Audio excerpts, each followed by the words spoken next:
Ladies and gentlemen, our next act is Michael MUSIKA.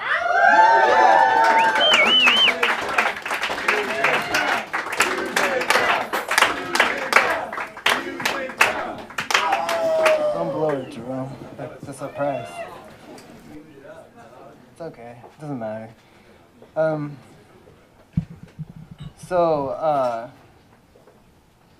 don't want to talk about this afterwards. Seriously. And I was gonna do a joke because it's kind of heavy, my story, to just so y'all know I don't take myself seriously. It was about a text message conversation I had with somebody called Jesse Woolitz. Woo! I'm not gonna do that. I think. Yeah, something told me not to. So instead, I'm going to just tell you this. It's really out of context, but it'll make slightly more sense when this is over. That when I was 5, I moved to Massachusetts from... Yeah. I moved to Sudbury, Massachusetts from Orange County, and when it was the time for the first day of school, my parents were like, yeah, you don't want to wait at the bus stop by yourself. There's 2 girls waiting up the street. You should go there. So my mom dropped me off, and I was like, yes, babes. And they were both really pretty, and they looked nice enough. And one of them kind of looked like a little fortune teller. The other one was like a little hustler kind of thing.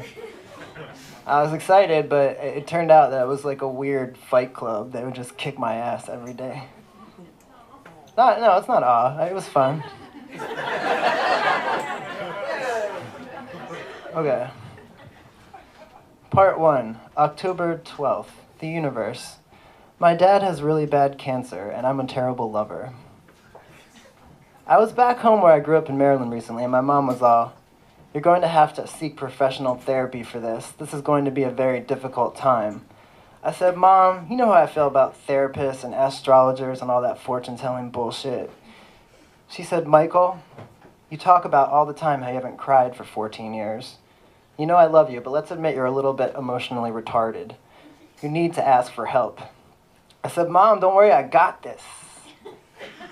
I'm going to work out my problems through some comedy storytelling at the Vanessa Verlee Variety Show on November 3rd.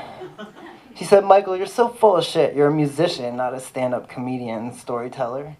I said, no, man, I'm serious. She said, okay. November 3rd is coming up soon. A real stand-up comedian already has his material in place, I would imagine. What's the name of your first bit? My dad has really bad cancer, and I'm a terrible lover. Michael, this is exactly what I'm talking about. You're not going to heal by making an ass out of yourself in front of strangers. What's more, your father does not want to be remembered as a sick person. At this point, my father, who'd been lying in pain next to us on the couch for the duration of the argument, spoke up in an uncharacteristically defeated voice. He can do it, Sherry. I've wasted my life trying to prove other people wrong, and now it's over. That's funny. Then I started to get mad, because this person who my whole life filled me up with absurd confidence and never say die mentality was giving up. I've been asking him for weeks to wake up and love the world and realize he's an extraordinary person, and I got nowhere. See? This is what I'm talking about. Y'all aren't going to listen to me, so I'm taking my message to the Lord. I don't perform for strangers, man. I perform for the Lord, yo. Michael, my mother said, is it supposed to come as consolation that you will be embarrassing us in front of the Lord in addition to an intimate crowd of postgraduate hipsters? Oh my God, I said, when have I ever embarrassed you? Well, since I'm not a Hindu goddess with an abacus in every hand, I can't give you an accurate statistic at the moment.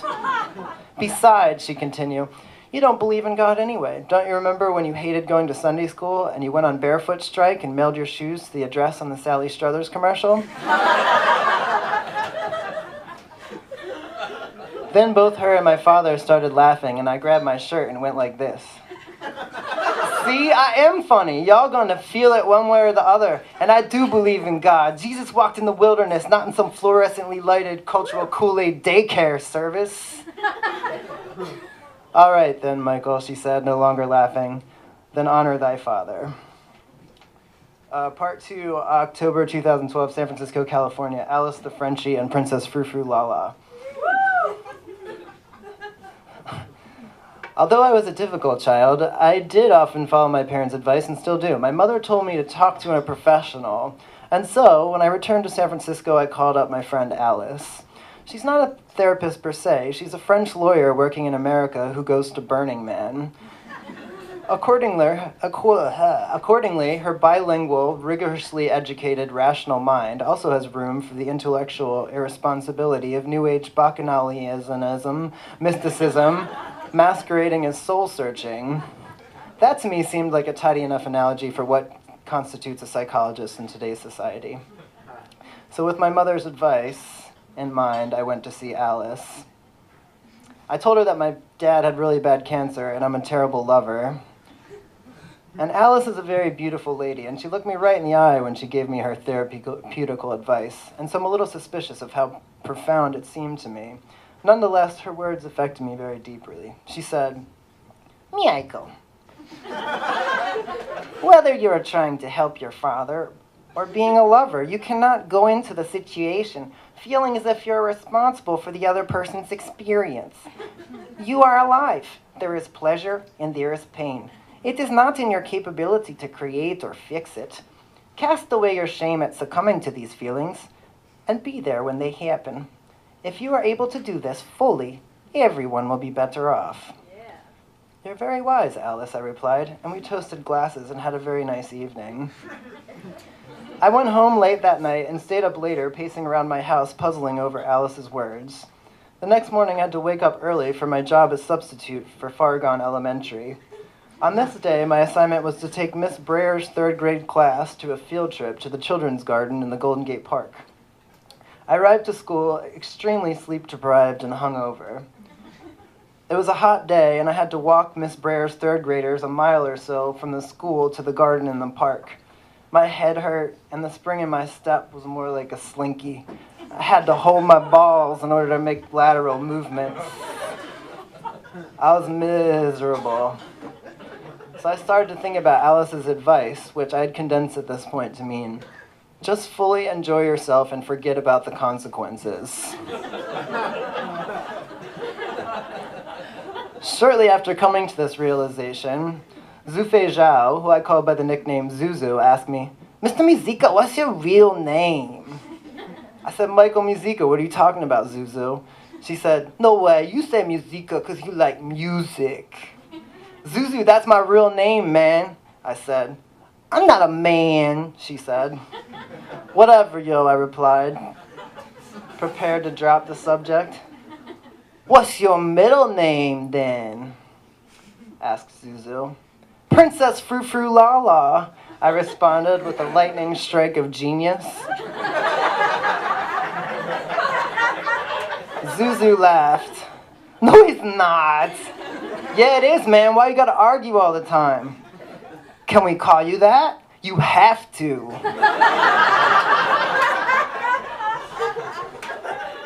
Zuzu then turned on her heels and excitedly ran to and fro telling all the other children that my name was Princess Frufrulala.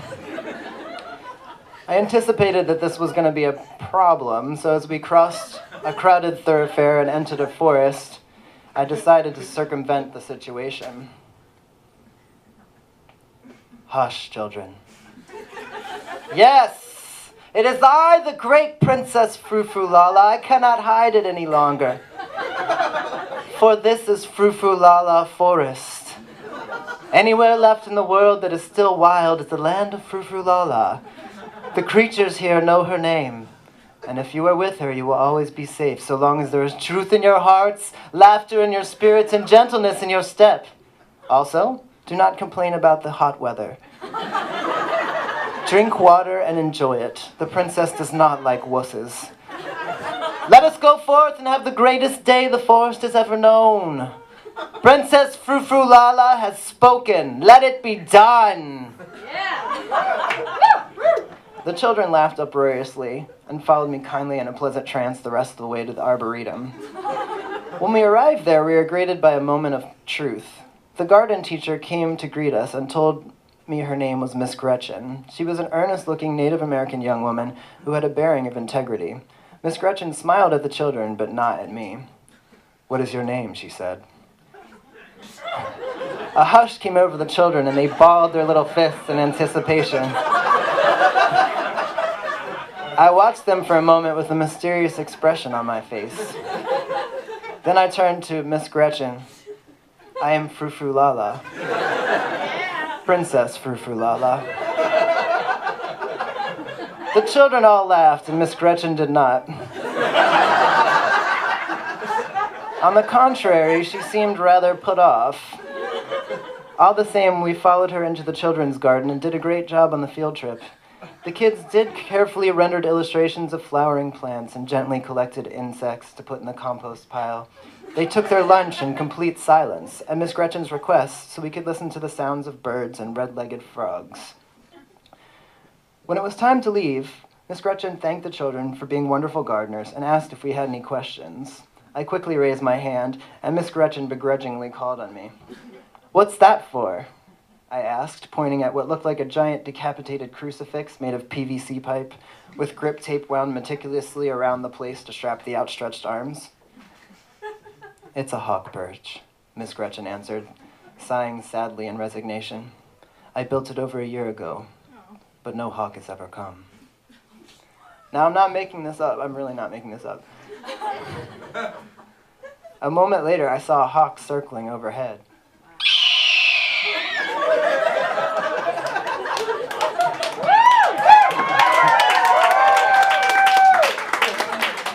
I signaled for the class to keep quiet.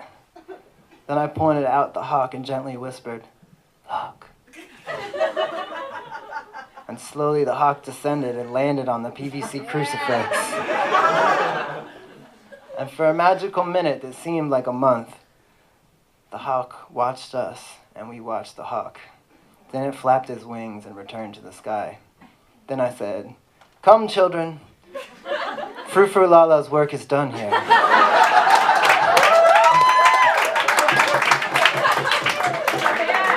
Say thank you to Miss Gretchen and proceed with care. On the way home, we ran through the sprinklers, and the heat dried our clothes by the time we got back to school and were really tired. And we got upstairs, and I congregated the children on the community rug to get ready to go home. And I said, "Yo, you dare me to text Miss Brer and tell her the class was excellent today. Thank you for letting me teach. Your friend, Princess Frufrulala." "Yeah," they all shouted. I texted Miss Brer as I was dared to and received a very prompt reply. I then handed my phone to an incredulous Zufei Zhao, who read it to the class. "You are truly wonderful. Thank you, Your Highness."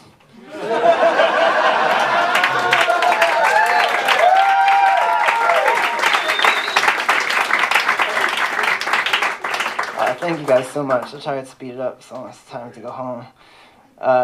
Childhood, Maryland, basketball and baseball. I learned how to teach from my father, which is to say I learned how to play. He was born in a town called Coatesville, but it was a rough town, and he got in lots of trouble and got sent to military school when he was in the 7th grade. He was good at sports there and got into the University of Indiana based partially on that and because his uncle was a football star there some 15 years prior. As a freshman at Indiana, he beat the best sprinter on the track team in a race during physical education class. The coach heard about it, and my father was asked to try out for the track team. He did so, and by the end of his freshman year had earned a scholarship. By the time he was a senior, he was a team captain and anchored a 4x400 relay team that set a world record in an indoor meet. This is politically incorrect, but he used to always tell us he was the fastest white man in history. He qualified for the Olympic trials in the 1972 Munich Games. He finished 5th, but did not make the team, but continued to run for a semi-pro running club sponsored by Adidas. It was called the Pacific Coast Club, and they would compete against college teams and professional clubs in Europe where track and field was still very popular. It was in this capacity that he met my mother, and she went on one of those trips with him and got disowned because my grandparents thought he was a con man. I gotta do some editing on the fly here. When I was 6 or so, he taught me to dribble and shoot a basketball, partially because he just wanted to play with someone, I think. I thought I was learning pretty quick. I practiced every day while he was at work. I remember one day he came home and I was super proud to show him my progress. We went out in the driveway and I drove on him, and when I went up for a shot, he swatted the ball into the 5th row of the forest that grew around the court. "You can't telegraph that shit, homie," he shouted, tugging at his shirt like this. "Coatesville, baby. I'm gonna block that shit every time. You need to learn some subterfuge." I got really angry. "What are you talking about, Coatesville? I'm 5 years old, motherfucker." He kept swatting my shots, and I kept shooting, furious, but not wanting to stop. He seemed bewildered by how hard it was for me, and by how much I seemed to care. It took me years before I could beat him at basketball. The first thing I ever did get the better out of him at was at baseball. I was probably around 11 years old, and it was early March in Maryland and icy cold. We'd walk with a bucket full of baseballs down the hill from our house and use this embankment for a backstop. He'd be pitching from the center of a big field of grass. I remember looking over his shoulder and imagining the big trees of the forest in the distance was the grandstands of a stadium. But for the first 2 weeks of March, I couldn't hit for shit. He'd throw a whole bucket of 21 balls, and I'd miss almost all of them, or roll a few weak ground balls, which hurt my hands because it was cold out, and I'd be enraged. And my dad'd be all, "Anger's not going to solve your problems, man. This world doesn't owe you any respect. Learn the game, and respect will come." And I'd be swinging and missing or stinging my hands on shitty ground balls, and I would walk back up the hill every day in a very black mood. I hated being a failure, and I could tell my father was sad that his son didn't measure up. One day, though, I can't explain it, I woke up in the morning and I knew how to hit a baseball. At breakfast, I asked my dad if he wanted to play. He seemed unsure. "I don't want to keep doing it if you're going to get mad and won't listen." "I won't get mad," I replied. "I remember everything you said. I know how to do it now." He looked at me funny and left the table. I followed him. He carried the bucket of balls down the hill. He set up on the pretend pitching mound in the grass with the forest grandstands in the distance. I stood at the imaginary plate with the embankment for a backstop. He threw the first pitch and I missed it. Then I stepped out, took a deep breath, and stretched my arms over my head. Yeah. Then I stepped back in. Neither of us said anything. He threw another pitch and I crushed it 10 times further than I'd ever hit a baseball. I can still remember the glorious sight of it sailing high over my father's head and crashing with an echoing smack into the canopy of the forest, still bare and leafless from winter. A flock of crows resting in the branches scattered squawking into the air. He threw another pitch and again I drove it into the forest. Now I've set myself up here as the innocent sort of hero of this tale to some degree, but that simply isn't true. I was an insufferable little fucker the moment I felt the upper hand. And I started getting this swagger on.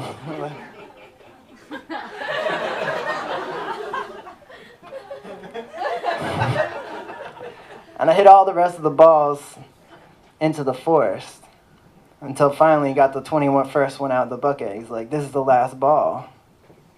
And he looked at it quizzically like there was something written between the stitching. "You think you're going to hit it?" "I know I'm going to hit it. No way you get it by me," I said. He wound up real elaborate, like Satchel Paige. And he threw it right at my head. I had to do some ninja shit to get out the way. I was like, "What the fuck was that? I didn't hit you with the ball. Daniel Boone got hit by my balls, man."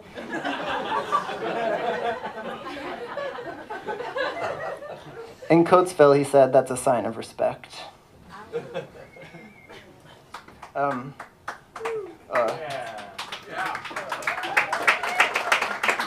Let's see how I'm going to finish this fast.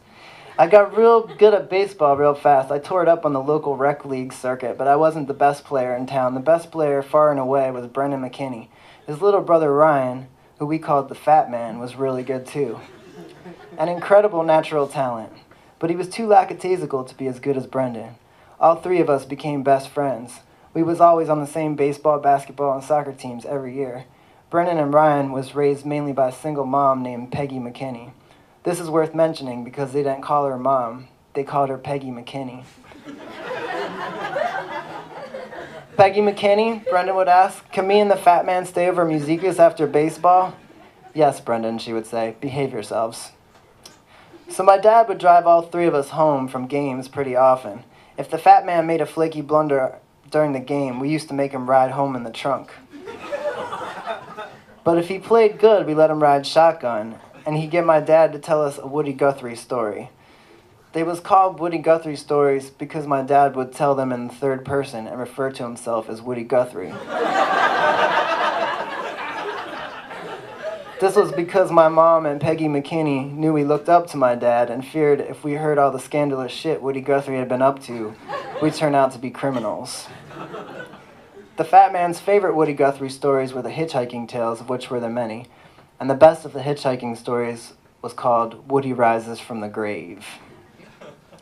In Woody Rises from the Grave, Woody and his friend Bob got challenged by his cousin Paul and Paul's friend Jim to a hitchhiking race across the country. All four men started in California with no more than 25 cents in their pockets. And the lead changed hands many times, perhaps almost as often as the scenery, until finally they arrived just outside of the town of Coatesville, and Woody Guthrie was trailing cousin Paul and Jim by at least a half an hour, and there was a parade on the only road into town. And Bob was all, "We're fucked, Woody Guthrie." Woody Guthrie's like, "No way." And right when he said that, a hearse came by, and he stuck out his thumb, and the hearse stopped. And they explained the situation to the driver of the hearse. It was a cool dude. And he's like, "Just get in the back." And he gave them both flowers. And the hearse, he put on the headlights of the hearse like it was a funeral, and they drove past the whole parade. And they got in town, and they were looking out the windows, and they saw cousin Paul and Jim, and like, "Holy shit!" He started pounding on the windows. And then when they saw Paul and Jim looking at the hearse, they ducked down again. And the driver was real cool. He stopped the car, and he started talking to Paul and Jim. He's like, "Yeah, man, you gotta see what's in the back of here." And the agreement of the race, the hitchhiking race, is the first people to get to the clock tower wins. And so they open up the doors to the back, and Bob and Woody Guthrie jump out the coffins. They're like, "Boom, motherfucker!" And they flowers. And then they ran and won the race. And he always pointed out that Woody Guthrie was a super fast runner. Paul couldn't catch him. You see, my father would say, in the way that he resolved all of these stories, most people don't use more than 10% of their potential, fat man. Woody Guthrie hitchhiked clear across the country 25 times and never had more than 5 nickels in his pocket. People can do anything if they're not afraid. Okay, I'm almost done. If I keep editing on the fly, I think I'll be under my quotas of times. I'm still on Alice the Frenchie's advice. I'm being selfish. Thank you for being kind. Okay, this is called Iverson versus Carter. It's from spring 2001. I love Allen Iverson. We grew up in the same part of the country, and he's just a couple years older than me, so I've been following him ever since we were both in high school. Many years later, I moved to San Francisco. I was very lonely. I lived in a little room with a mattress on a loft, and I had a little TV. 2001 was the defining year of Iverson's career. He won the league MVP that year, and after what had been a troubled beginning. Watching his run through the NBA playoffs with the Philadelphia 76ers was the thing I'd look forward to every night after long, rainy San Francisco days working for a landscaping company. I'd put on my PJs and climb up the ladder to my loft and put the Iverson game on and forget all my friends was far away and whatever other troubles and sadnesses I had. As the season wore on and the games got bigger, the TV sideline reporter, whose job was to set the scene, got more and more grandiose in his portrayal of Allen as a petulant thug. They'd do the stupid Ken Burns effect pans of a photograph taken for XXL magazine or some shit like this. And the camera would go from the scowl on Allen's face, real slow-mo over all his tattoos. And the reporter would be narrating like, selfish, dangerous, volatile, tardy, street, playground, hip-hop generation. And the person delivering this opinion is this privileged, smirking, out-of-shape, condescending, reductionist, middle-aged frat dude. Before one game in the conference semifinals, the reporter did this piece comparing Allen to Vince Carter, who was the star player of the opposing Toronto Raptors. Vince had traveled to the University of North Carolina one morning during the series to take part in cap and gown ceremonies. They showed him in his cap and gown, and then they flashed the picture of Allen from XXL. And reporter was all, "Who's it going to be, America? The dangerous nigger or Uncle Tom's balls?" It wasn't a fair or accurate portrayal of either player, what they represented, their talent, and all they had accomplished. It was just disrespectful to everyone, and I wanted to kill that dude. So the game starts, and Toronto takes an early lead, and they're talking about how Allen played shitty the game before and how he's selfish and stuff like this. Then Dikembe Mutombo, the 76ers center, can't hold on to an offensive rebound, and Antonio Davis of the Raptors grabs the ball. And he throws an outlet pass to half court. And the guard was there to receive it, but then you see this little teeny tiny skinny arm, and a blur goes by, and Allen steals the ball, and he's the fastest dude you'll ever see. He races down the ball, and he's by everyone, and the only one left in his way is Vince Carter. And Allen doesn't even look at him. He just takes flight. Now bear in mind, he's like this big. It's a little bit bigger than me. And he just jumped over Carter, man. His balls had an aerial view of Carter's skull. And he windmill dunked the ball, and he landed like a wild animal. And all the people in the crowd was throwing popcorn and hot dogs up in the air. Little kids was punching their mom in the face. And people were crying. It was bedlam. So Toronto calls a timeout, and they cut to commercial break.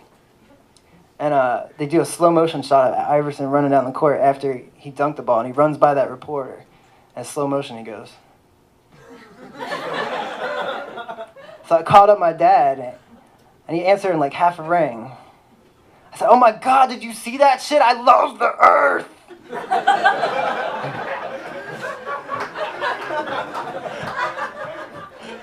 My dad was emotional too, but in a more refined kind of way. He said, I know. We won't see the likes of Iverson again in our lifetimes. He's brilliant." And I said, "I know. Did you see he did your Coatesville thing to that sideline reporter?" "I did see that." "What do you think it means?"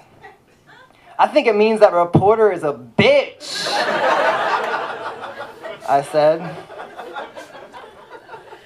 "Michael," my father replied, "why are you so angry? You should listen to yourself sometime.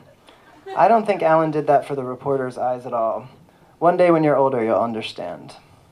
All right, I promise the last one. It's called, I don't want to give it away. Thank you guys so much. Thank you, Vanessa, and everyone that performed, and everyone that's here. A lot of really special people to me. Okay, late in August, I knew something was wrong, but I didn't know what it was. I was smoking and drinking a lot, and normally I'm a pretty healthy person. Not these days. One summer's evening, I was drinking lots of beer and smoking lots of cigarettes in my garden behind my house, and this hummingbird came down and started fluttering in my face.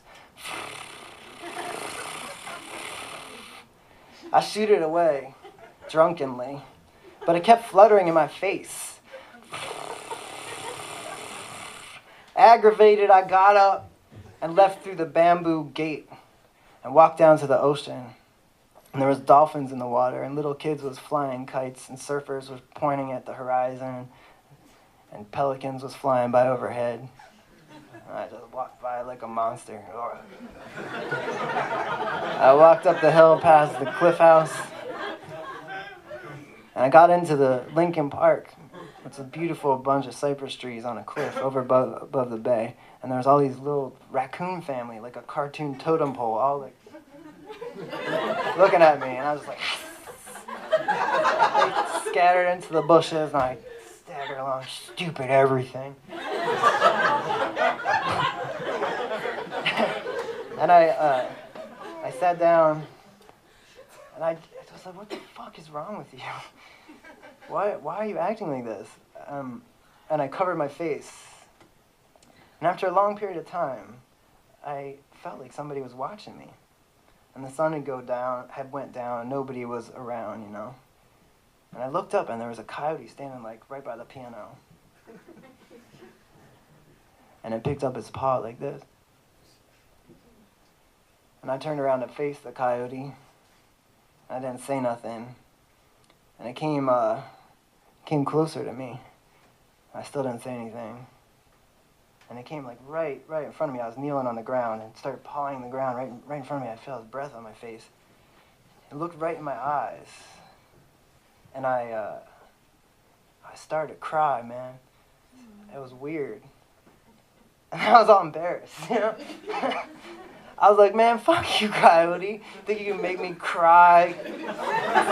Nature's all timeless and shit. Fuck, man. I got really angry, and I staggered away. I staggered up the hill, and I was thinking about it. I was like, this is so weird. You know, never been able to, like, cry. And they weren't just, like, drugstore Indian tears. It was like... Seriously, 14 years, like, heartbroken, like, all kinds of just, like, put your effort in everything and fail and all this stuff that happens to people dying, you never cry. And then this little ragged little animal looked me in the eye. I was crying. I was like, so weird, man. And so I stopped walking when all that process in my mind. I came to that realization, and I was like, man, I wonder if that coyote's still looking. And I turned around, and the coyote was still looking. And he went like this.